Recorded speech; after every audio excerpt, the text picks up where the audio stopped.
नमस्कार, आप देख रहे हैं वॉइस ऑफ अमेठी। तो चलिए रुक करते हैं आज की प्रमुख और बड़ी खबर पर। बाबा गोरखनाथ ने बताया किस लिए याचिका ली वापस। भाजपा से टिकट मांगने के सवाल का दिया जवाब।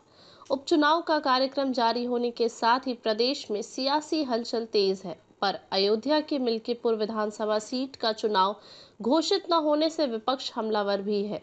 पूर्व विधायक बाबा गोरखनाथ की ओर से कोर्ट में याचिका के चलते मिल्कीपुर सीट का चुनाव कार्यक्रम जारी नहीं किया गया है, पर अब बाबा गोरखनाथ ने अपनी याचिका वापस लेने का फैसला किया है। इसके साथ ही उन्होंने मिल्कीपुर से चुनाव लड़ने का दावा भी किया।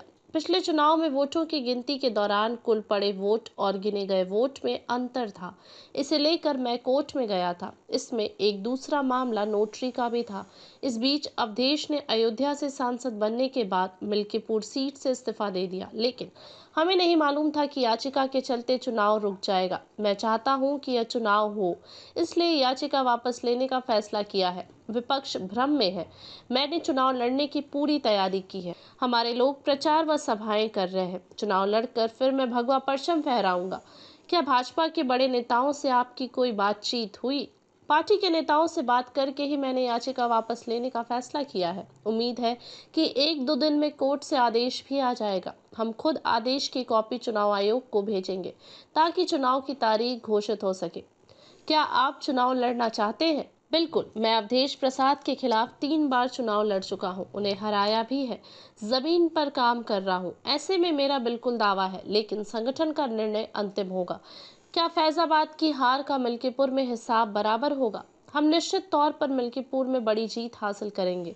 सबने फैजाबाद को अयोध्या कहा, वैसे ही मिल्कीपुर को भी अयोध्या कहिए।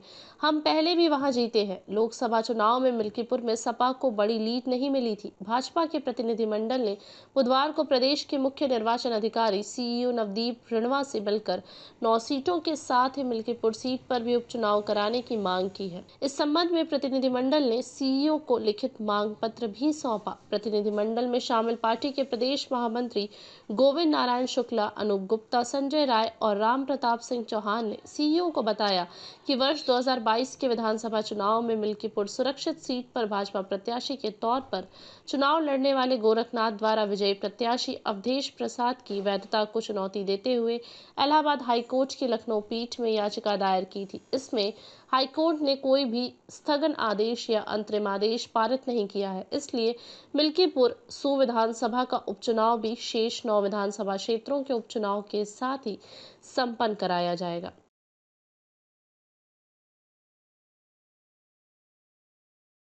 खबरों में अब तक के लिए बस इतना ही। फिर होगी आपसे मुलाकात ऐसी ही किसी बड़ी और खास खबर के साथ। तब तक के लिए नमस्कार और देखते रहिए वॉइस ऑफ अमेठी।